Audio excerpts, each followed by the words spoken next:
Attila, thanks for coming back onto the show. Obviously, since we last spoke, I think back in November time, there's been a fair amount of things going on in the world. Maybe if you could potentially give us a relation to how that's impacted iron ore over the last 6 months and how the market's performed, just to kick things off. Sure. Yeah. I mean, quite a big question. Lots happened. So I guess starting back in November, what we saw was a very clear change in narrative around the Chinese economy, macro policy, quantitative easing, and through fiscal stimulus as well. And over time, the announcements from Chinese government, from Chinese officials, started picking up pace, and we're becoming more fast and furious with regards to stabilizing and supporting the Chinese economy, which had slowed quite fast or considerably worse than they'd actually anticipated. So we had a lot of stimulus announcements, liquidity being injected into the system around sort of November, December, January. And what happened as a result, that iron ore futures obviously started to trade higher off the back of these in anticipation of a more healthier outlook for Chinese steel demand coming into 2022. However, if you look at the actual fundamentals, this is where it gets interesting. You know, the fundamental side of things was looking pretty negative because real steel demand was pretty bad. You had healthy supply of iron ore towards the end of last year. You had inventories sitting across Chinese ports exceeding 150 million tons. So actually, the balance of things were looking incredibly loose. So we went from a low of $85 in November, and we started creeping up and up and up and up, higher and higher and higher. And eventually, we got to a point where the Chinese government stepped in and like, well, actually, you know, the price is not reflective of supply and demand fundamentals. You know, this was when iron ore got as high as $150 not too long ago. So in that time, we've had you know, numerous sort of quite firm and aggressive announcements from the Chinese government about investigating the manipulation of iron ore prices and iron ore futures, investigating price fixing, hoarding of iron ore at Chinese ports. You know, the onshore and foreign traders at Chinese ports were hauled into the government bodies of the NDRC and the SAMR and asked to sort of explain their positions, not only in the physical market, but also in the derivative market as well. So obviously having to open up their books. So this sparked a major sell-off down to, I think it was sort of corrected back down to 125. And obviously this shook the market a little bit because the market was concerned that the government was going to take some form of drastic action.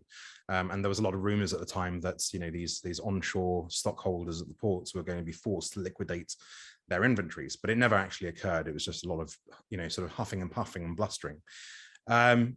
Since that time, sort of in late Jan, early Feb, you know, obviously, very sadly, things have kicked off in Ukraine with the Russian invasion. And the iron ore price, sort of the high iron ore price, seems to have become sort of secondary. It's almost arbitrary to the global geopolitical problems that's come with the sort of wartime situation. And there has been some displaced tons in the export market and the seaborne market from Russia and Ukraine. Now, is it sufficient to make a difference and push the prices higher? Not for 62% iron ore fines, because actually the amount of fines that those two countries produce can easily be absorbed by Australia or Brazil with, you know, 1 week's worth of shipments. What it has had an impact on are the sort of more niche products of iron ore, things like blast furnace pellets and concentrates. And, you know, we've seen respective moves in those markets, which are reflective of a significantly tighter balance. So, for example, you know, Ukraine and Russia, if I'm not mistaken, export about sort of 30 million tons of blast furnace pellets a year. And so that's has obviously inextricably tightened the market, and pellet premiums are sort of starting to track high now. But with the fines price, the price has gone up, but sort of more so sort of for its own reasons, like a sort of wartime negative sentiment should be, I guess, price negative.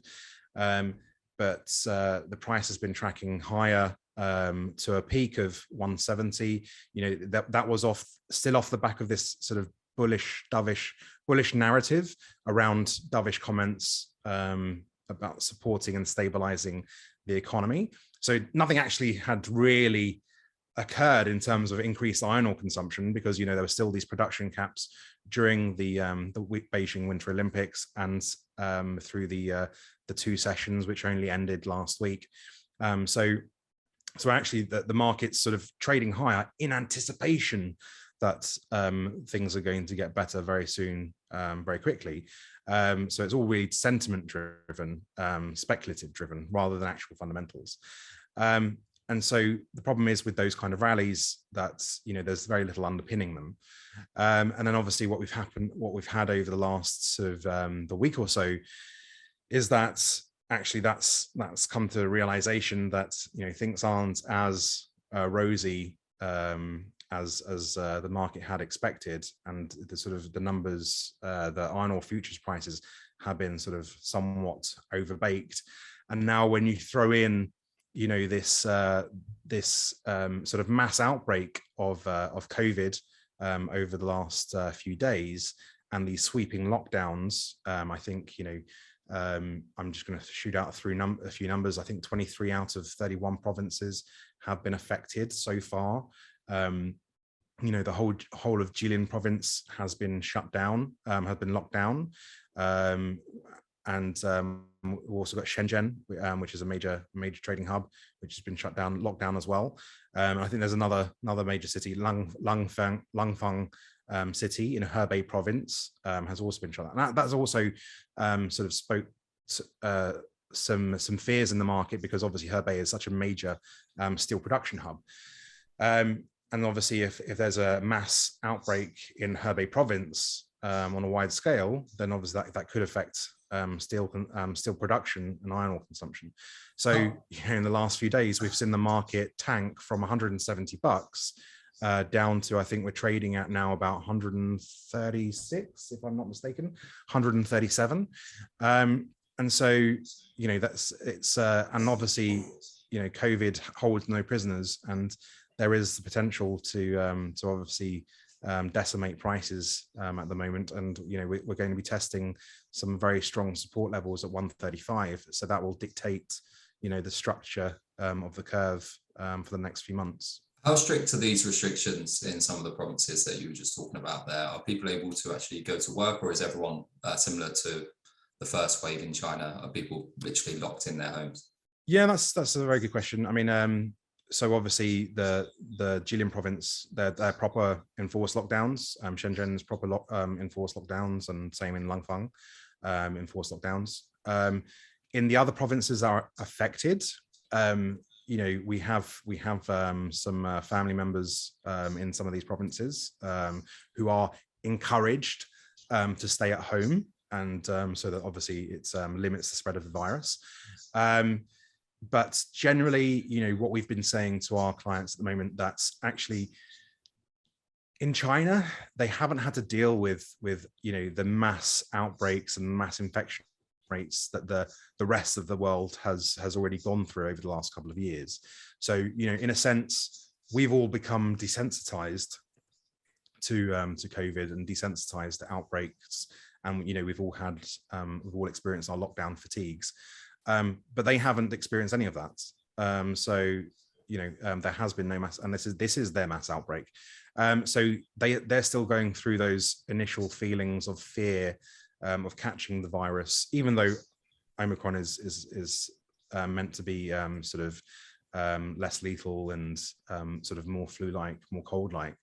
But we're not doctors or scientists. But the symptoms and the side effects are supposed to be far less than the initial sort of original virus.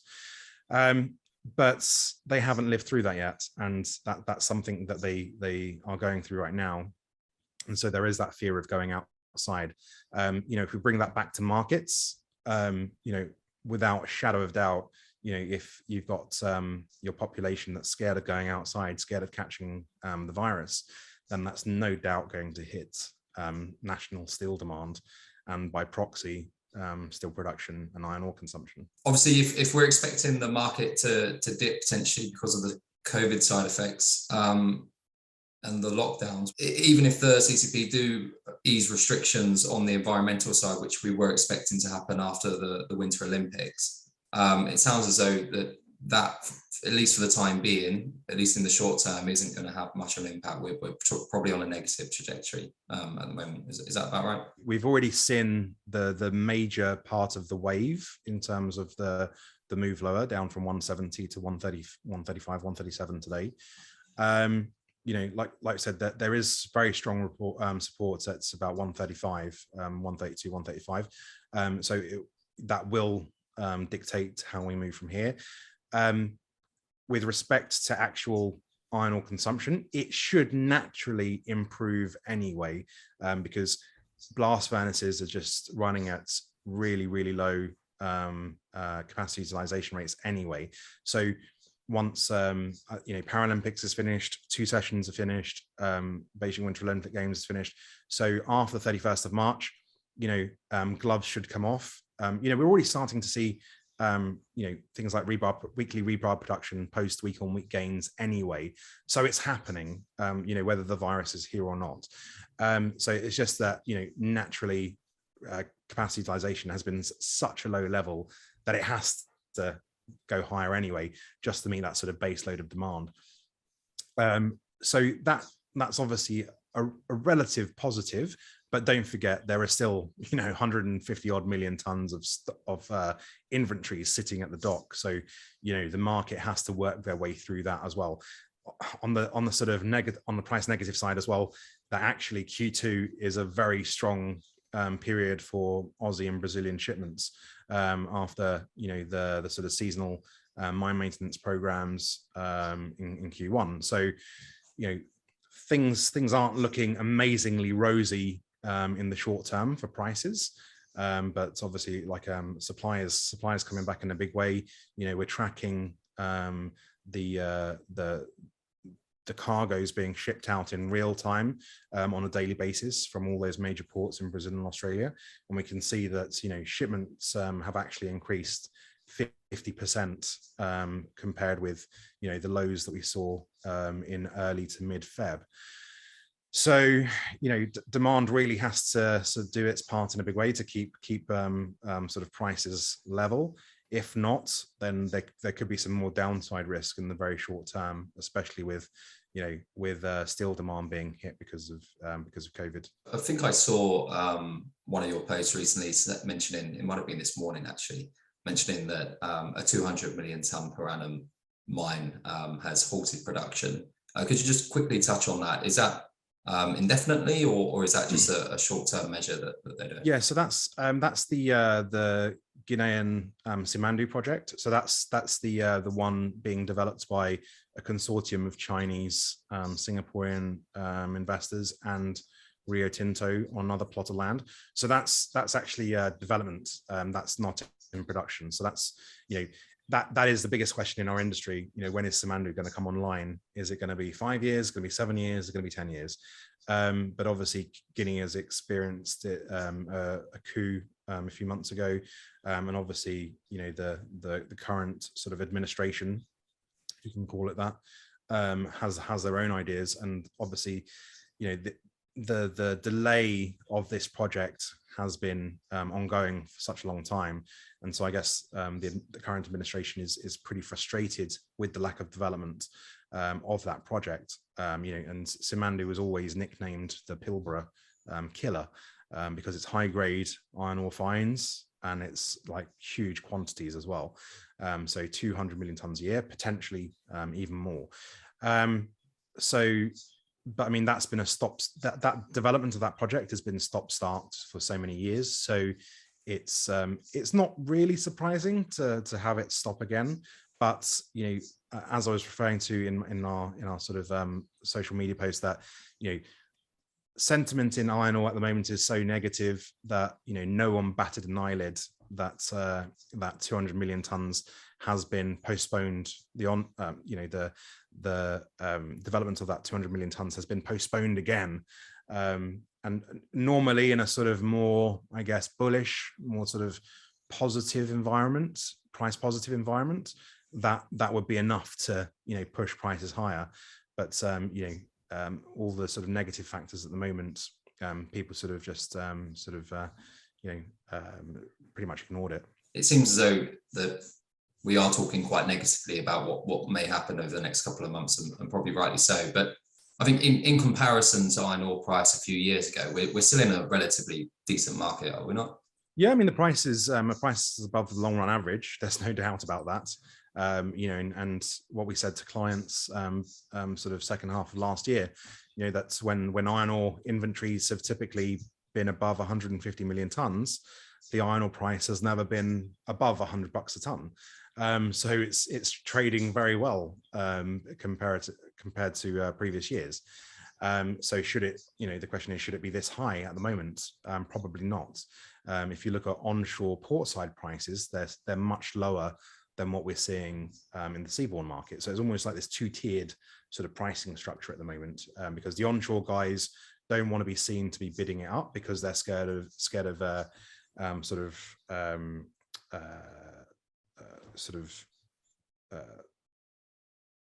the government sort of taking action against them, and closing them down and forcing them to liquidate their positions. So that's trading sort of, I wouldn't say a discount, but it's trading sort of comparatively low compared to where SGX futures are trading and the seaborne prices are trading. And the seaborne market's trading, was trading comparatively higher because there was this sort of sense of tightness in supply in that market, given that run rates out of Australia and Brazil were very, very low at the middle of February. But in the last 3 weeks, we have the data to show that actually shipments have surged significantly higher, 50% 50% higher compared to where we were. So actually, it's adding to that downside narrative, and always looking at supply and demand as an equation. And if you've got supply coming back on stream faster than demand is rising, then that price equation looks quite negative. So like I said, the key target to watch is that sort of 132 135 level. If we break through that, then we could see a sort of a tear down in the short term. But then obviously the sort of medium term, longer term narrative is that over time, blast furnace capacity utilization rates do recover in China. And then obviously that consumption of iron ore improves. I guess the outlier that we also need to be cognizant of is any potential sort of recession events in Europe, impacted by the fallout from the Russia's invasion of Ukraine, because obviously power prices, energy costs are going through the roof, and a lot of heavy industry is exposed to these power costs. So if that's obviously typically mills will try to pass that on to the end user, but then if the say for example the steel price becomes unaffordable, then you're basically sort of creating that demand destruction, and they can't pass on the costs to the end user, and so therefore they have to effectively cut production. So it's sort of watch this space and track it very carefully, because obviously that could displace some consumption from the market as well. So that's another thing that we're tracking at the moment. At the moment, it's been the electric arc furnaces that produce steel that have been hit the most, but that's obviously scrap intensive steel production. So it hasn't really impacted the integrated steel producers just yet.